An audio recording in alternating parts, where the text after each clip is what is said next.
My name is Sarah Bess Gray.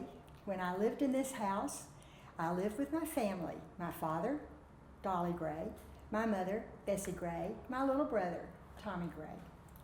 We lived in this oil field house because my dad worked for Strake Oil Field. But before I get to that part of the story, let me start with his life. My dad, Clyde Thomas Gray, was born in Fostoria, that's Montgomery County. He was born to parents who lived off Sapp Road, that's Montgomery County. He was born the oldest of 4 children. His dad was a barber, and because of that, they moved around to Sawmills. That's why he was in Fostoria for his birthday. Eventually, my grandmother became a single mother with 4 small children, and my dad left school early to earn money for the family. Now, they lived in Houston, so we'll have to say he was a city kid, but he was a talented athlete. All the newspaper clippings that I have of his high school time and the time after he left high school, they routed him as a future super athlete. He played all sports, but mostly he loved baseball. Now, what happened for him was that he played in all the Houston city teams, but he also got jobs with larger companies playing ball and working. For instance, CL Bearing Sports, Houston Power and Light, Southern Pacific. And he had jobs for all those places, bringing money home to his mother.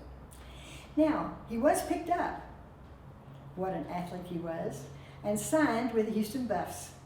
He was sent to a farm team in the East Coast League, but right at that time, the Depression hit and the league folded.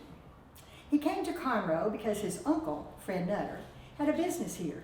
And of course, what did he do? He played baseball for everyone. All the oil field teams, all the local towns. My dad was on the baseball diamond all the time. One night, he was playing for the Strake Wildcats. He hit a home run. In those days, when you hit a home run, they passed the hat to give you a collection.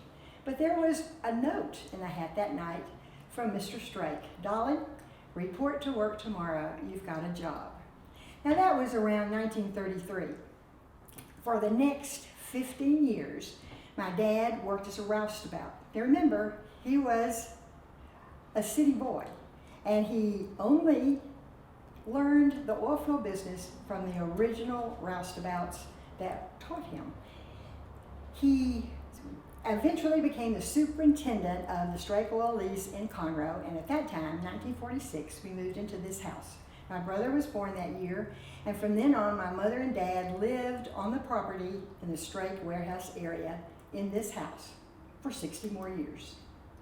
Now, there's a parallel story that runs with this house.